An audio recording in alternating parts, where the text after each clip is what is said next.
কথায় কথায় বাংলা ছাড়, বাংলা কি তোর বাপদাদার, এই স্লোগানে উত্তাল হয়ে উঠেছে শাহবাগ। আমরা ঠিক দেখানোর চেষ্টা করছি সনাতন ধর্মের যারা রয়েছেন, সনাতন ঐক্যের ব্যানারে আসলে তারা এই কর্মসূচি পালন করছেন। এবং ঠিক যদি দেখানোর চেষ্টা করি তাদের ধর্ম অবমাননার অভিযোগ এনে কিন্তু তারা এই জায়গায় যে কর্মসূচি সেটি আসলে পালন করছে। এবং ঠিক যদি দেখানোর চেষ্টা করি আইন শৃঙ্খলা বাহিনীর সদস্যরাও রয়েছেন বেশ কড়া অবস্থানে। এবং ঠিক এই জায়গায় শাহবাগ চত্বরে আসলে আমরা দেখছি সনাতন ধর্মের যে ব্যানার, ঐক্যের ব্যানার, সেই ব্যানার নিয়ে আসলে মিছিল, মশাল মিছিল সামনের দিকে আসছেন। এবং তারা বলছেন বিভিন্ন জায়গায় তাদের যে ধর্মের অনুসারী রয়েছেন তাদের উপর বিভিন্ন সময় হামলা করা হচ্ছে, সেই হামলার প্রতিবাদ আসলে তারা জানাচ্ছেন। এবং গত কয়েকদিন আগে তারা একটি গাইবান্ধার কথা আসলে বলছেন, সেখানে তাদের ধর্মগুরুর ওপর হামলা করা হয়েছে বা আটক করা হয়েছে, এমন কথা আসলে তারা বলছেন। পাশাপাশি আমরা যদি একটু দেখানোর চেষ্টা করি এই জায়গায় ঠিক বিকেল থেকে আসলে আমরা দেখছিলাম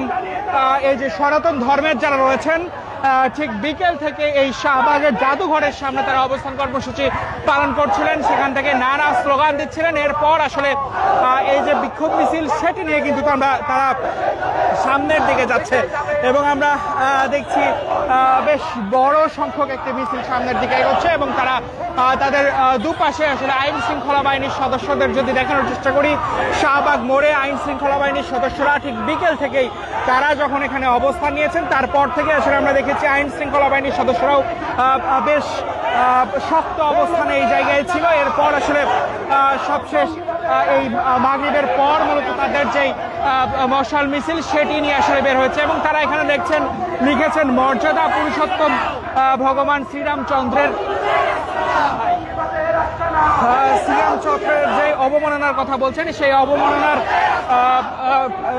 প্রতিবাদে আসলে তারা এই জায়গায় বের হচ্ছেন। এবং তারা এখানে নানা স্লোগান দিচ্ছেন, মৌলবাদের স্লোগান, জ্বালিয়ে দাও, ঘুরিয়ে দাও, এমন স্লোগান আসলে দেওয়া হচ্ছে। এবং তাদের বিপুল সংখ্যক সমর্থক এই জায়গায় রয়েছেন এবং তারা একটি ব্যানারে কর্মসূচি পালন করছেন।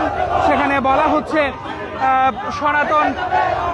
সনাতন ঐক্য সমাজ বাংলাদেশের ব্যানারে আসলে এই কর্মসূচি পালন করা হচ্ছে। এবং নানা স্লোগান দিচ্ছেন তারা। প্রথমেই যে স্লোগান দিয়ে আসলে মাঠে নেমেছেন তারা বলছেন কথায় কথায় বাংলা ছাড়, বাংলা কি তোর বাপদাদার, এমন স্লোগান আসলে তারা দিচ্ছেন। এবং পাশাপাশি আমরা দেখছি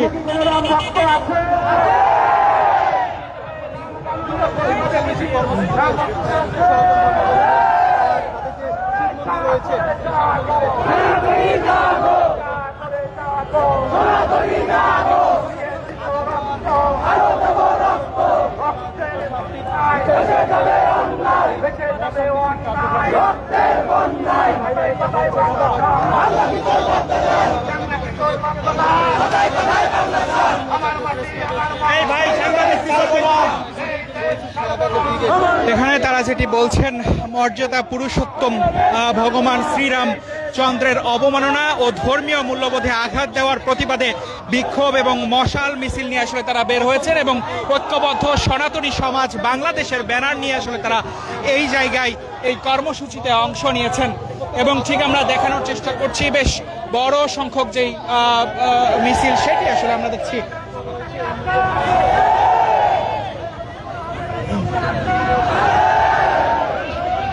এবং এই যে মিছিল এটি ঘিরে আসলে আইন শৃঙ্খলা বাহিনীর যে উপস্থিতি সেটিও আসলে আমরা দেখেছি। বিকাল থেকে তাদের যে বিক্ষোভ মিছিল হবার আগে মূলত এই শাহবাগ জাদুঘরে তাদের যেই জাদুঘরের সামনে তাদের যে সমাবেশ ছিল, সেই সমাবেশের শুরু থেকে আসলে আমরা দেখছিলাম আইন শৃঙ্খলা বাহিনীর বেশ কঠোর অবস্থান, সতর্ক অবস্থান। এরপর আসলে ঠিক সন্ধ্যার পর আমরা এখন দেখছি সন্ধ্যায় তারা এই মশাল মিছিল নিয়ে বের হয়েছেন। এবং তার আগে নানা বক্তব্য দিয়েছেন। তারা আসলে আমাদের সাথে কথা বলছিলেন। তাদের মধ্যে একজন আসলে আমাদেরকে জানাচ্ছিলেন যে গত 3 মাসে তাদের প্রায় 81 জন হিন্দু সম্প্রদায় হত্যার শিকার হয়েছেন, এমন আসলে অভিযোগও তারা করেছেন। যেই বিক্ষোভ মিছিল পূর্ববর্তী যে সমাবেশ ছিল সেই সমাবেশে সব মিলিয়ে তারা বলছেন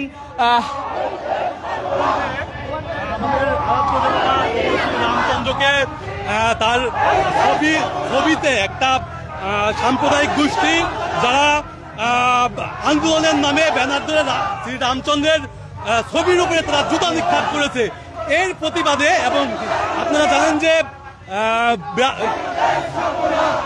মন্দিরের রাম মূর্তি স্থাপন করাকে কেন্দ্র করে একটি সাম্প্রদায়িক গোষ্ঠী যেভাবে আন্দোলন সংগ্রাম করে সেটাকে বন্ধ করে দিয়েছে এবং বিভিন্ন ইস্যুতে তারা সমস্যা দেখিয়ে রাম মূর্তি নির্মাণ বন্ধ এবং আমাদের আদ্য দেবতা প্রভু শ্রীরামকে তারা অবমাননা করেছে, তারই ফলশ্রুতি আজকে এই মশাল মিছিল। যদি এই যে ভগবান শ্রীরামকে তারা অবমাননা করলো, যদি সরকার যদি এই বিষয়ে কোনো পদক্ষেপ না নেয় তাহলে আমরা আগামীতে কঠোর কর্মসূচি দিতে বাধ্য হব। জয় শ্রীরাম। পদক্ষেপ বলতে কি আসলে গ্রেফতার লাগছে অন্য কিছু? আমরা চাচ্ছি যেহেতু এদেশে আরো একটা ধর্মীয় গোষ্ঠী আছে যারা মূলত সংখ্যাগরিষ্ঠ, তাদের কোনো অনুভূতিতে আঘাত হলে সেখানে হিন্দুদেরকে গ্রেপ্তার করা হয়, তাহলে এখানে প্রকাশ্য দিবালোকে সাংবাদিকদের সামনে এইভাবে ধর্মবর্ণনা করা হলো, সেটা নিয়ে এখনো সরকারের কোনো মাথা ব্যথা নাই এবং একজনকে এ পর্যন্ত গ্রেপ্তার করা হয়নি। আমরা চাই তাদেরকে দ্রুততম সময়ের মধ্যে গ্রেপ্তার করা হোক। ধন্যবাদ। দর্শক কথা বলছিলেন, তারা আসলে বলছিলেন যে তাদের যেই ধর্মগুরু তাকে অবমাননা করা হয়েছে এবং তার প্রতিবাদে তারা সংখ্যাগরিষ্ঠ একটি ধর্মকে বোঝাচ্ছেন, অর্থাৎ মুসলিম ধর্মের যারা এই ঘটনার সঙ্গে জড়িত তাদেরকে আসলে গ্রেফতার করতে হবে, এমনটি আসলে তারা জানাচ্ছিলেন এবং এমনটি আসলে শুনছিলেন তাদের মুখে। এবং আমরা দেখানোর চেষ্টা করছি ঠিক শাহবাগ যে চত্বর, সেখান থেকে এই মশাল মিছিল শুরু হয়ে এখন আসলে আমরা দেখছি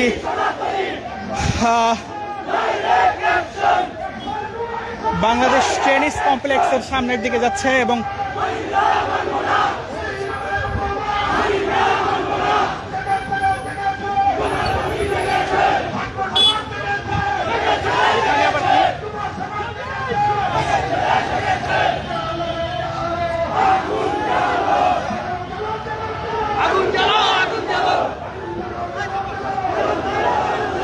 ঠিক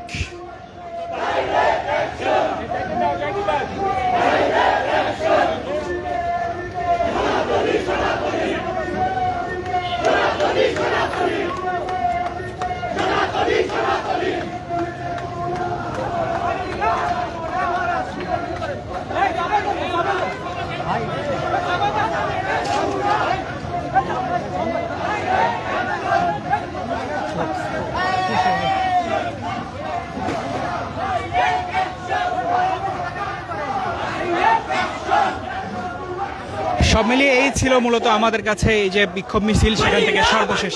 ধন্যবাদ সবাইকে।